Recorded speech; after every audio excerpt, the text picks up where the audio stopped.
क्यों किया मंदोदरी ने विभीषण से विवाह?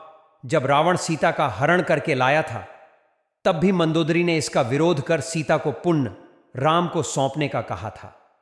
लेकिन रावण ने मंदोदरी की एक नहीं सुनी और रावण का राम के साथ भयंकर युद्ध हुआ।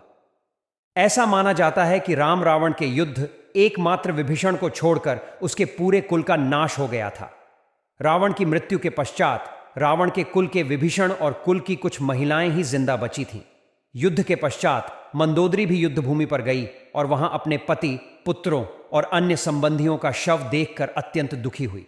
फिर उन्होंने प्रभु श्री राम की ओर देखा, जो अलौकिक आभा से युक्त दिखाई दे रहे थे। श्री राम ने लंका के सुखद भविष्य हेतु विभीषण को राजपाट सौंप दिया। कहते हैं कि अद्भुत रामायण के अनुसार विभीषण के राज्याभिषेक के बाद प्रभु श्री राम ने बहुत ही विनम्रता से मंदोदरी के समक्ष विभीषण से विवाह करने का प्रस्ताव रखा। साथ ही उन्होंने मंदोदरी को यह भी याद दिलाया कि वह अभी लंका की महारानी और अत्यंत बलशाली रावण की विधवा है।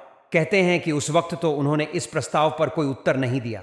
जब प्रभु श्री राम अपनी पत्नियों सीता और भ्राता लक्ष्मण के साथ वापस अयोध्या लौट गए, तब पीछे से मंदोदरी ने खुद को महल में कैद कर लिया और बाहर की दुनिया से अपना संपर्क खत्म कर लिया। कुछ समय बाद वह पुनः अपने महल से निकली और विभीषण से विवाह करने के लिए तैयार हो गई। हालांकि कुछ विद्वानों का मानना है कि इस बात में कोई सच्चाई नहीं है, ये तो मात्र किंवदंतियां हैं। लेकिन मंदोदरी के बारे में इस बात पर विश्वास करना थोड़ा मुश्किल है, क्योंकि मंदोदरी एक सती स्त्री थी जो अपने पति के प्रति समर्पण का भाव रखती थी। ऐसे में मंदोदरी का विभीषण से विवाह करना अपने आप में हैरान करने वाली घटना है। हालांकि रामायण से इतर की रामायण में ऐसे ही कई अजीब किस्से हैं। यह भी सोचने में आता है कि कुछ समाजों में प्राचीन काल में ऐसा ही प्रचलन था।